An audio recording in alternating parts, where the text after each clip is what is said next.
What's up? How are you? Hey, how's it going, brother? How are you keeping? Great. Brilliant. What a weird time, huh? We're living in. I know, but thank God for the weather. What? Dude, yeah, I don't think we'd survive if it was miserable, right? I know. Yeah. I mean, it's just it gets you up, it gets you out. You want to be outdoors, and obviously you're lucky if you have a garden or if you have a nearby park that you can go to. But it's a lifesaver, really. Yeah. How's the music writing going for you? Are you able to produce stuff in this circumstance? Yeah. So actually, the first few weeks, or I say weeks, but it's been months now. The first month or so, I was more looking to the back catalog end of things and doing a couple of admin type tasks that I had wanted to do for a long time. So I've worked with a couple of different labels over the years. I started out with a small label in the UK called Matchbox Recordings, put out Hmm. my first single with them. And then actually I got a distribution, like a sort of one album distribution thing with Universal, who put out my first album. And then when I came back again, probably 4 years later, I went with AWOL, who were amazing. And Hmm. then obviously another 4 or 5 years again, this time, and I worked with a Muse. So I've had music all over the place, and it's very hard to kind of control and look at your data and self-manage when everything's scattered, I suppose. Hmm. Hmm. So my motive and my aim during this time was to kind of really clean things up and take everything back, reissue it myself independently, and so that's what I've done. It's been a very long process and more tedious than I thought it would actually be. I Hmm. thought it was going to be really simple, but when it comes down to metadata and all of these things, you could go on all day about it, but it's actually it's a really complex subject that you have to get just right for Spotify and for Apple Music and all of those kinds of places, because they're really picky, and they should be. Yeah. So Yeah. that's what I've been Yeah. doing, and then only in the last couple of weeks I've started to talk to my producer Stuart Gray about the next single and about how we were going to approach it, long distance.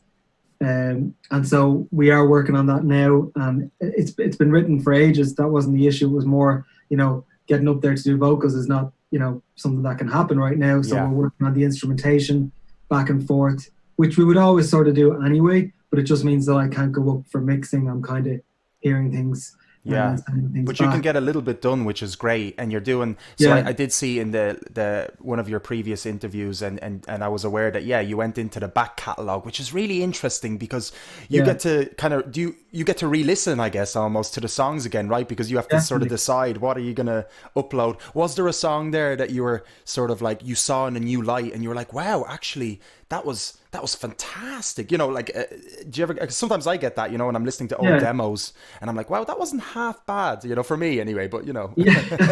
Well, actually, I loved your single. I said it to you either yesterday or today. I only heard your single yesterday. no Absolutely loved way. it. Right up my street. I appreciate that. I Um, should really work on the promotion, I guess, if you only heard it yesterday. Damn. you know what? There's so much out there, but Yeah, no, you're right. You're yeah. right. You're right. And Absolutely.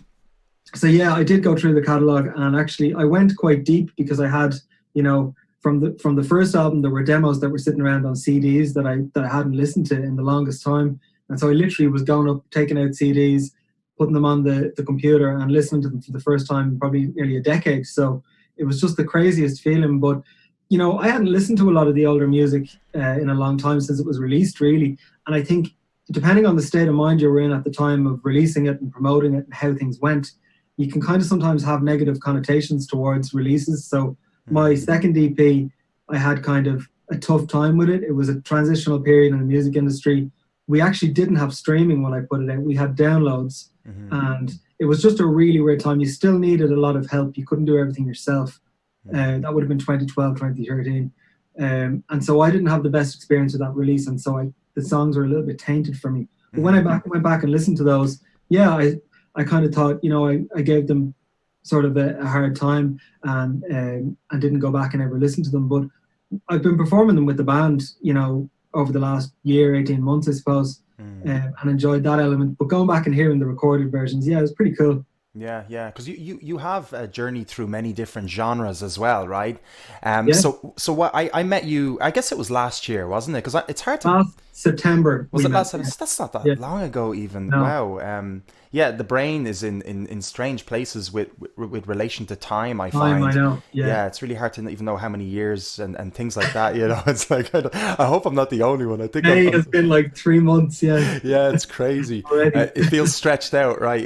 Or it's like one day it feels short and one day it feels stretched I out, know. I like feel the like the time. days are going quick, but Yeah. overall time, it's just a weird feeling It's a weird spatially. one. Yeah, Yeah. yeah, yeah. Maybe we're in some sort of like, time warp or something in space we don't Yeah. realize. Hopefully your ages will be frozen in that time as That well. would Otherwise, that we've would just help. lost a year, you know? That would Um, help, man. yeah, But we met last September. Yeah. so we met last year. So you're it was kind of more of a stripped back sort of we had the cajon, we had Yeah. we had a bit of acoustic guitar, right? And we had a little bit of electric Yeah. what I remember, and it was really good, and it was really kind of there was a light pop kind of country esque vibe to it, hints Yeah. anyway, and there was a lot more as well in that. What's been sort of like the genre that you've enjoyed playing at either at live or what's kind of been looking back, let's say. So live, I've pretty much always had it stripped back. It's no matter what I'm doing, studio wise or what I'm releasing single wise. When I Mm, go out live, it's always whether it's with this band or whether it's with previous musicians. It's always just been stripped back. And I have played like with a full band, with a full kit, all that sort of thing before. But I've never brought the electronic instrumentation into the live set, which is definitely something I want to do. mm, Not saying I want to go full on EDM. Like these newer tracks that you've heard have really been sort of remixes of sorts and collabs. So that isn't kind of representative of my core sound, I think, as a solo artist. But I definitely love fusing the two. I always say it's like, and it sounds like a bad word, I always say it's like contronica. It's like a little bit of country, a little bit of electronica fused together under this pop umbrella because the melodies are always very pop. The lyrics are kind of country, the vocal yeah. delivery is somewhere in the middle. And I always think it's quite nostalgic as well. I don't listen to radio today, mainstream radio at least. So I'm not directly influenced by a lot of what's out there in the charts right now. So I think, I go digging for what I like myself. I hear a lot of what I like, shazamming stuff out of the backgrounds of films. And, Mm. I find I spend more time when I'm watching TV shazamming, what's that track, who's that artist? And like 9 times out of 10, I'll go on and actually follow that act, and Mm. it's amazing. I think it's an amazing way to discover music.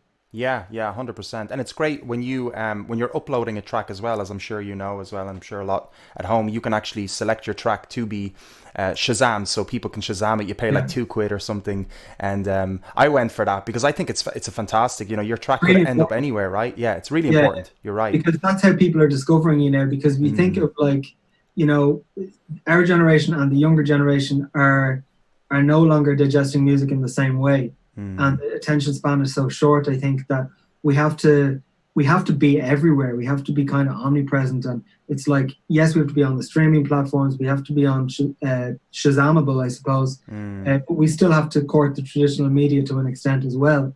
So we're mm. trying to kind of tick all the boxes and be everywhere. Yeah. Are you? So speaking of being everywhere, are you on TikTok as well? Are you? Yeah, so Yeah. I joined TikTok and I had my account and I kind of jumped into it because a lot of people were saying to me, this is going to be one of these things that once it sort of takes off, it's going to be harder and harder to be seen. But I Mm, kind of wanted to do a little bit more research on it and sort of find, right, where's the niche I want to go? Because you can kind of get on and do a lot of fun, dumb videos, which is all well and good. mm, But then it's like, how do you differentiate yourself from the hundreds of thousands of people that are on there? And mm, so many of those are musicians and artists who are looking for that bit of coverage and that one thing that's going to make people actually go to their music on other platforms. It's mm, like in my head, at the back of my head always when I'm using something like Instagram or TikTok is how do you get the people who are liking and sharing and commenting on those, on Instagram or TikTok to go mm. elsewhere? Yeah. Because Yeah. that's not a profitable, you know, we're doing work for the company there, but how do we get them over to download our single or to to buy a ticket or something like that, you know? Yeah, yeah, it's interesting because you have to use a different format on TikTok, Instagram, Facebook, Yeah, Twitter, and it's crazy having to manage all of these platforms on top of, let's say, your website, on top yeah, of course the creation process, and then let's say you having to dig up a lot of archival stuff as well. Stay yeah. modern, stay consistent, stay in touch with your fans, and stay, try to acquire new fans. I mean, it's a full-time job, isn't it, for a lot You of have to be musicians very these good at days? juggling, you know, and it's Yeah. like, and I think for me, actually, I had an experience with this latest single where when I put it out first in February, I think it was the end of February, I actually wanted to put it out the end of January. Hmm. And I just didn't have a long enough lead in time. And so waited till the end of February, but started promoting, let's say the 20th of January, was promoting for a month before it came out. And then it sort of was starting to die off quite a bit, and I wasn't getting the same response as I had been getting. And then when this lockdown happened, there was a lot of emails trickling in and a lot of requests to go on different shows and podcasts and whatever. And I thought, this is really odd. I'd kind of buried this single, and I was thinking about, the back catalogue stuff and get that done in between the two singles, and then move on to the next thing. But suddenly I find myself back in, promo mode, and definitely no complaints about it. But it's funny how this in some ways has allowed media to kind of dig through their emails and go, I kind of missed that one, Yeah. and I think in some ways they've had a little bit more time to look at alternative content and acts that they might have been missing out on. 100%, and that goes for as well the listener. The individual listener. People are watching more of these live videos and Yeah, live performers, and they're connecting more with musicians. I think people are buying more sure. merch. Have you seen like an increase in merch or anything like that in I've recent? seen, so I don't have merch yet because Hmm. again, like I like to do things when I feel like I can do them right. So that is something I'll do down the line. Hmm. But what I have noticed is on Apple Music, I have 150% increase this month in listeners, and on Hmm. Spotify, I've had something like 188%, which is monumental for me Hmm. because it's like normally you see that trickle up and down, and there's no, you could be doing a ton of promo, but Hmm. it's just not having that impact. Yeah. Whereas this time, it's been like I've done less, but I've had more engagement. It's interesting how that works out, Yeah. huh? And I guess it is a lot to do with, I guess perhaps the world situation, but you'll never know the contrast. You actually never know. This could have been a natural process, Yeah. for the style of video that you released, perhaps, or the style of song. You never know. You see, Sometimes that's people, the thing as yeah. well. The style of the song Mm, kind of did come into, like, it is quite a commercial track, this most mm. recent one. And it's a collab with Skynam GT, who we've worked with before. I mean, the way we met was quite random anyway. It was through a Tell us a little competition. bit about this Yeah. producer, Skynam GT. Um, what happened last year was I've always been into kind of electronic music, and as an offshoot to my main singles, which are obviously more country pop, Hmm. putting out some remix packages. Hmm. Now, not as singles, just as here's a remix bundle kind of 4 weeks after the single comes out. Hmm. So last year, I was starting to look to a couple of the previous remixers that I had worked with, but I left it quite late. A lot of them were busy already. And one guy said to me, why don't you run a competition? And I said, Instagram, not getting a huge amount of response on there at the moment. Anyway, Hmm. ran the competition, and I had like probably within an hour or 2 hours, I had 50 producers, underground producers in my inbox saying, send me the stems, I want to work on it. Hmm. Huge outcome that I didn't That's expect. brilliant. You weren't expecting And that, I guess, huh? not at all, not at Yeah, all. it's And it just amazing. goes to show sometimes it takes for an outsider to come in with this idea and go, this is what you should do. Yeah, You just have to sometimes take an opinion that's not your own into account, sure. which Yeah. I'm not great at As doing. hard as it can be. Yeah, of Yeah, course. but I Yeah. did it this time and it worked. And basically, Skynam GT, whose real name is Jordan, is from Peru. So we never would have met, never would have Mm, collaborated. He was one of the remixes that he was one of the guys that submitted remixes, hmm. and I was blown away by how commercial it sounded. And he's big into like he's very influenced by the likes of Avicii and Mm, Chainsmokers and acts like that. And so he had a very commercial ear, and it was like the 3 minute EDM radio friendly track. mm, So for me, I was like, I have to release this actually almost as a single in itself. And then I mm, put out a couple of other runner-up remixes with it, which were great. But mm. now for me, I've used that experience to network on the likes of SoundCloud with tons of producers on sometimes a daily, sometimes a weekly, sometimes monthly basis, where I'm constantly looking at, right, who am I going to work with next and what Yeah. on, you know? Yeah, yeah, that's great, and that you uncovered that sort of possibility that you are able to bring somebody on board, Yeah, fresh to blood. work with you. Sorry, say again. Fresh blood, you know what I mean? Yeah, It's like yeah, you can unlock these creative outlets and yeah. go to new places when you bring new people into the room. 100%. And also the fact I love the idea of reaching out to somebody through, let's say, a competition or like a collaboration request, because there's so many artists out there that want to collaborate, that want to work for free, that want to just like get their name out there just like you do, you know. And it's such an amazing thing. I think that should be like that would be an amazing It's the advice. future, I think, you know. Yeah, It's like we're going to different places and we have yeah. to be very open-minded. And I mean, even if you look at artists now who are major label signed, they Mm, are now on Instagram Live and on SoundCloud and Bandcamp, and they are actually um, engaging in the sort of promo that we as independent acts were doing 2 and 3 years ago.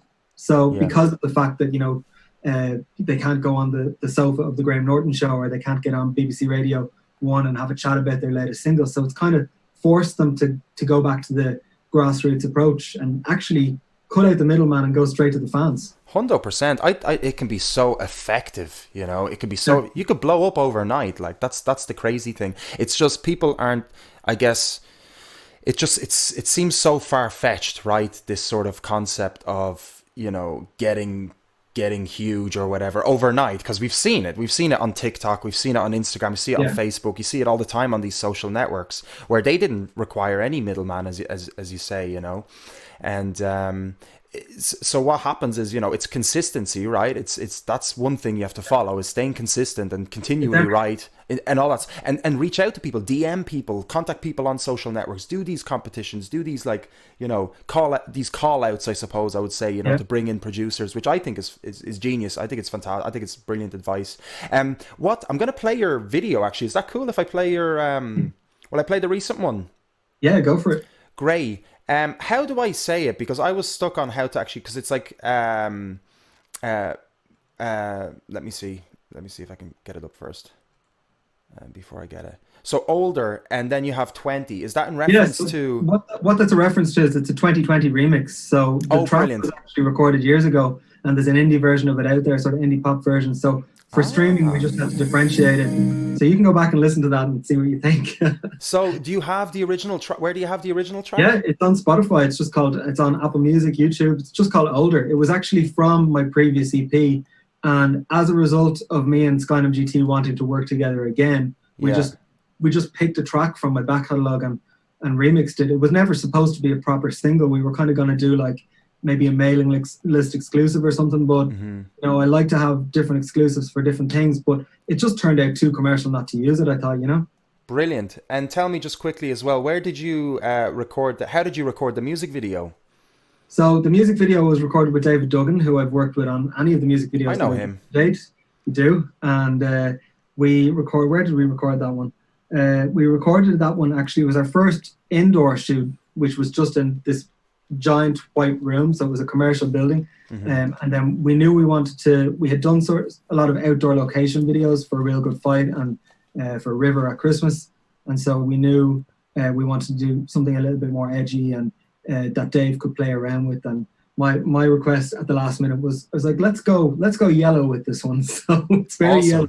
Awesome. So here we go. Robert O'Connor with Older, the 2020 remix. Here we go. Awesome.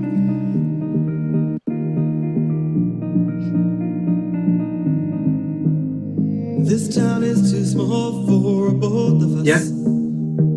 Lately I can't walk around and find your face here, there, and everywhere.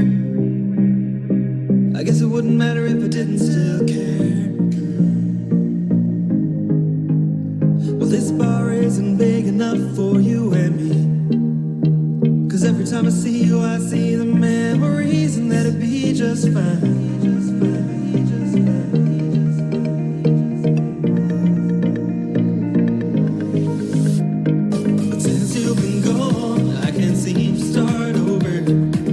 Tell me it's been too long, and I know I'm getting older, but what's the point of moving on when all I want is to run right back to you? Run right back to you. Getting older, getting older, getting older, getting older, getting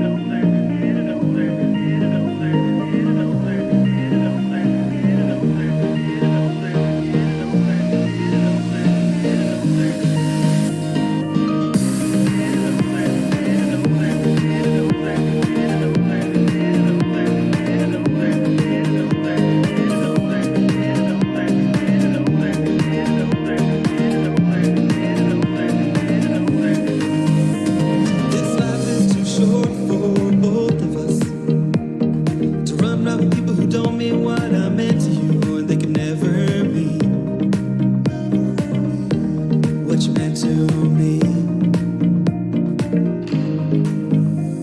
This day is too long when I don't have you to see when I come home when my work is through and the night never ends. When every night that I spend is alone, even when I'm with someone you know this. You know we're gonna end up together. I wanna say for words if we're better with you. Don't you wanna say I do? Well, I guess all I'm trying to say, I guess all I'm trying to say, I guess all I'm trying to say. Since you've been gone, I can't seem to start over. My friends tell me it's been too long, and I know I'm getting older. But what's the point of moving on when all I want is to run right back? What's the point of moving on when all I want is to run right back to you?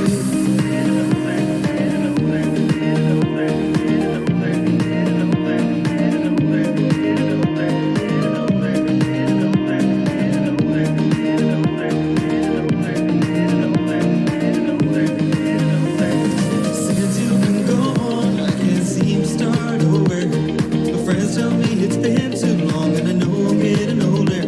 But what's the point of moving on when all I want is to run right back? What's the point of moving on when all I want is to run right back to you? Since you've been gone, since you've been gone, since you've been gone. Robert O'Connor with Older, and he's here live with me in two separate studios, which is just absolutely brilliant. We can do this still with technology. So that was, as he mentioned before, a remix from a song. How long ago did you write the song Older? I wrote the song was released in 2011, in November 2011, so it's a long time. Wow. And it would have been recorded early 2011, and there was 4 tracks on that EP. And I just basically said to Jordan, look, any of the tracks on that are kind of fair game, but one of them had already had quite a substantial remix, so we sort of went with this. It felt also like the title Older, and the intention was to release it on my birthday this year. So we announced it on my birthday and released it then a month later, just because of the kind of scheduling sort of thing. But yeah, it's been fun to do, and actually, thank God we had it, because otherwise I sort of would have been, about 6 months without a single, the way things have gone now. So it made sense to just fill in the gap. And then, what I do next will definitely have more in common with what I did before that track, but there will be certainly electronic elements as well. I think where I'm going next is somewhere new altogether. It's not where I was before. Ooh, tell us about this now. Come on. You've started it. What I will say is I just posted a Spotify and an Apple Music playlist called Dreaming and Gazing Volume 2 this week, and I had done one previously last year, and it's kind of a dream pop vibe, dream pop shoegaze kind of hybrid. So it's very, I suppose, it's not that it's down tempo, but it's a little bit more moody, and it's a little bit more abstract and dreamy, and I suppose it has a bit of a sunny kind of Californian feel to it. So I'm listening to a lot of Still Corners and Tame Impala, Wild Nothing, bands like that.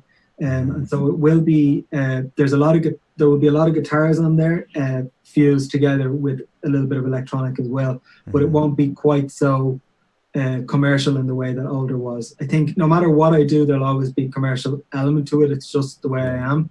Yeah. But I think it's kind of taken an offshoot road, Yeah, and that's great. So with the writing process, how does writing, is it different every time? Is it, do you write with lyrics first, or do you use instruments to write instrumentation, or how does that work for you? It's different always. Actually, every single time it's different, and it surprises you. But like with Older, for instance, obviously that was already written. That was the last track to be written for the EP that's on. And I went in with 4 other songs, and then we scrapped the 4th, and I wrote Older at the piano in the studio very quickly.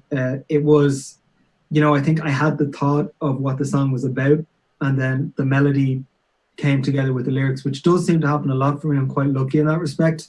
Whereas sometimes I will have lyrics sitting around for songs with no melody, and those are usually the harder ones to get to completion because you think too hard about it. Whereas if the melody comes, like I have a track called No Second Chances, which is a lot more country. That came just like that, lyrics, melody, everything, very late night. I had with that one, and you know, I don't even remember it in the sense of I don't know where it came from. I think it was just one of those raw emotion kind of things where you don't have to think too hard. It's like a stream of consciousness. The other way in which I've written in the past has been where producers have given me sort of the bare bones of a track that they've had, and I will write lyrics and melody to it. It's been a while since it's been a long time since I've done it that way, but that's how I got started out actually. And everything I've done sort of post 2018 with Stuart Gray, that's been where I've gone in, sang a melody with the lyric completed by the time I get to studio, and he will then put together the guitar line, and he will, from there on out, we will build the song from the ground up. So it is literally starting from nothing to everything. The next single, actually, I put together the guitar line. Gavin, my guitarist, who you would have met as well, Gavin Sheridan, he put together the guitar line. And so now we will take that and the vocal melody and lyric off to Stuart, and he will assemble everything else. Fair play to you, man. You are just like the captain of your ship, and you're bringing on the best sailors you can to join you. Like, honestly, all of the collaborators, they're great. Like Gavin Sheridan, I know as well. I knew him before, and then I saw him on stage with you. Yeah, I was like, wow, is that Gavin Sheridan? I didn't recognize him, you know, and I was like, wow, he's got the creme de la creme. We did click. I mean, he was the last one to come in to the room when I had when I was seeing people for a live band. And we had a couple of other guys in before Gavin, and it just, something wasn't working. And when he came in, it just clicked. You know, it was one of those things which you can't put your finger on, but we knew we would be able to songwrite together as well as play together. Oh, that's so important as well. You need to be able to collaborate and create, and obviously have that chemistry as well between you. He's a great guitarist. And we've different tastes as well, so I think you know, we've different tastes, we've kind of different personalities, so coming from opposite ends, it just works, I think, you know. Isn't that crazy? It's great having that mix as well, isn't it, of tastes and genres, and then finding that middle ground somewhere through it challenges you. Yeah, I'd say so. Yeah, amazing.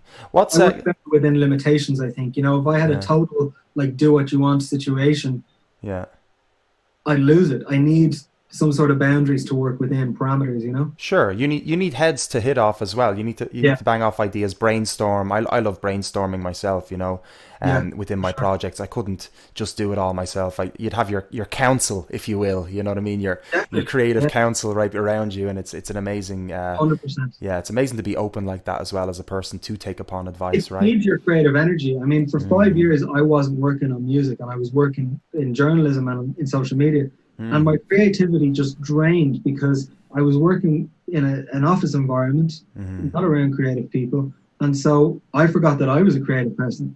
It's not easy to, you know, I could feel it at some level, but I wasn't nurturing. Whereas as soon as I started to work with photographers, musicians, producers, it was like that kind of fire started to burn again. And, you know, it's hard to put it out then once it's burning. I mean, it's in full force now. That's brilliant. I'm delighted for you, man, that you're on this motivation train, if you will, you know, going forward. It's such an amazing thing to be on, because it's very difficult to stop it, and not that you want to stop it or anything. No, it's just if there was something, you're able to just plow through it, which is amazing. How long were you in journalism for? How long did that stint of non-creativity last for you? Like 4 years, I would say. That's long enough. A year before I came back, I knew, let's say I decided in August, September, I actually took a proper holiday, and I was in Vegas, and it was at that point that I decided. I went to a few shows. I was at a Calvin Harris show, and the atmosphere was just absolutely electric, and I'd been having thoughts of making new music again, and I was toying with the idea of what type. And being in America, I was hearing a lot of country music and a lot of Nashville kind of urban country as well, which I loved.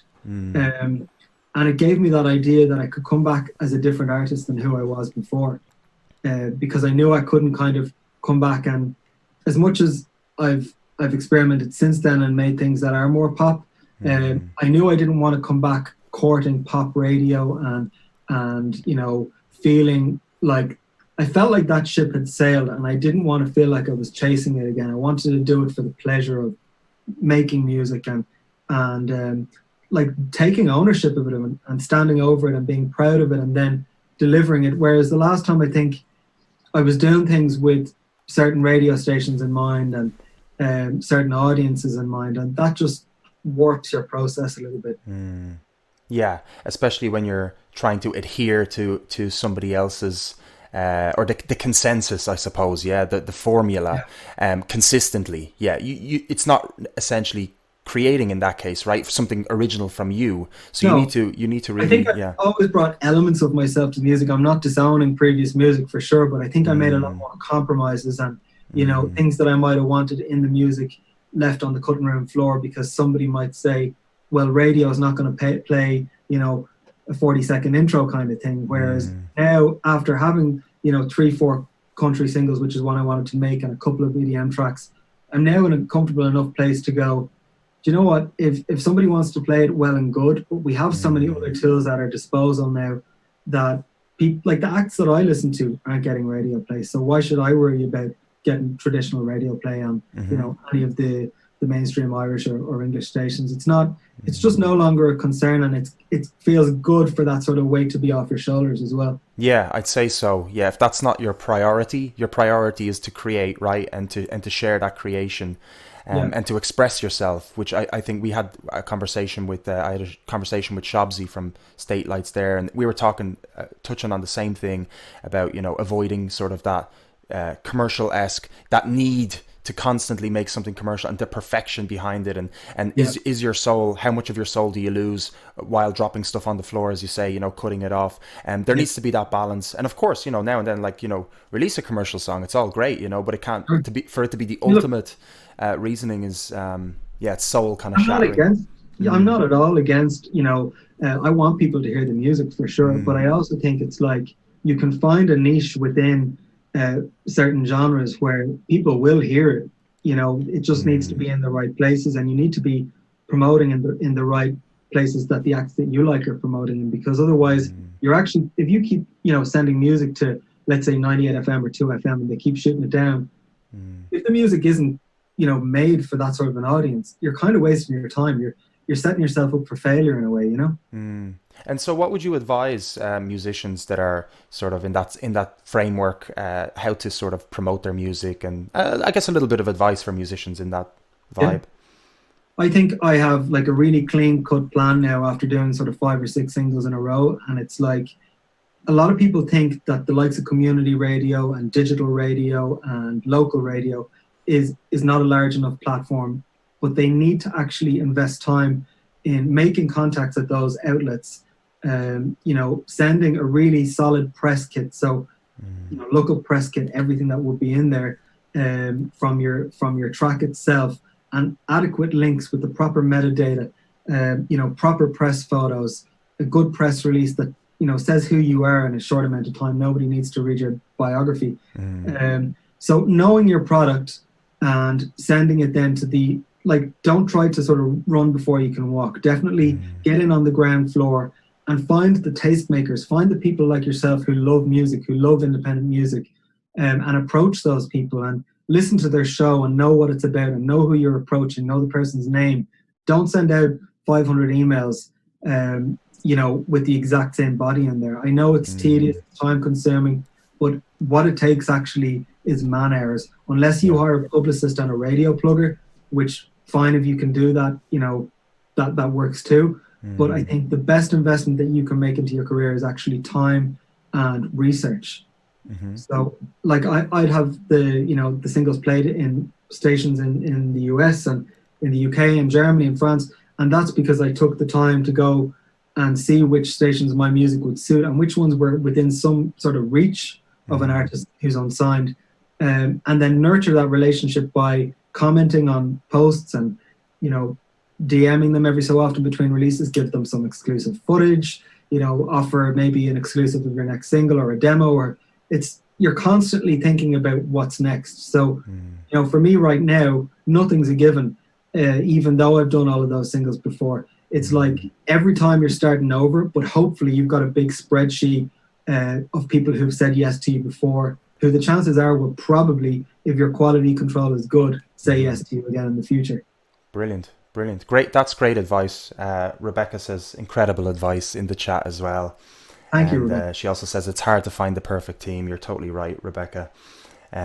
Sometimes you are, like, musicians aside, producers aside, you have to look at yourself as the team and sort of learn these individual skills. For instance, I'm not great with video content. So when all of this coronavirus stuff happened, I thought, I want to improve with video content. And so when I put out my reissues, I downloaded a couple of apps, simple things, learned how to use them, and thought, right, I'm going to do a little track by track talk about my reissues. That was for me practice of how to, edit together, and I put them on my IGTV and my YouTube. So it's about, like, set yourself tasks of things that you're currently weak at and try to improve. Yeah, absolutely. Yeah. I mean, of course, as well, if you know how to do all this stuff, or at least have the basis, if it comes down to the day that you are hiring someone, you will know how much to pay them and if it's a good job or not, right? If you know at least that much. So that's also very, very good in that regard. I could talk to you for ages, Robert. As always, all my guests, I could just chat for a really long time, but I guess we'll have to cut it short, and maybe we'll do another show, or hopefully, please God, we'll meet in the pub and have a chat over a pint. I think that would be absolutely lovely. That would be lovely. So we'll see. Oh my God, I've seen some videos already coming out taking the piss out of that, because how are we going to do it without live music? I think as soon as people have a few pints as well, it's just going to all go out the window, because like, your just inhibitions are gone, and it's you're going to forget what's going on. Is there anything you'd like to plug before I let you go? I mean, the single is out there, but I suppose what I really want to say is I've just spent the last couple of weeks putting out all of my music again on all the streaming platforms and download platforms. I have a full catalogue release on Bandcamp where I've just raided the archives. So everything is up there. If somebody's new to me and wants to hear where I've come from and where I am right now, Bandcamp is a great place to start. My website is iamrobertoconnor.com, and you can find absolutely everything you want from there. It's a good place to start. Awesome. Yeah, Bandcamp are being very good to musicians lately, so I think that would be the best place to go to. Robert O'Connor, absolute pleasure having a chat with you, man. Let's meet. We'll arrange a big pub meeting, hopefully. Let's do that. In a month. 2021. Oh my God. Listen, take care. Enjoy it. By the time we get to meet. Oh Jesus. Listen, enjoy the sunshine, and thanks so much for coming out to the show, brother. Thanks a million for having me. Talk to you soon. Take care. Bye.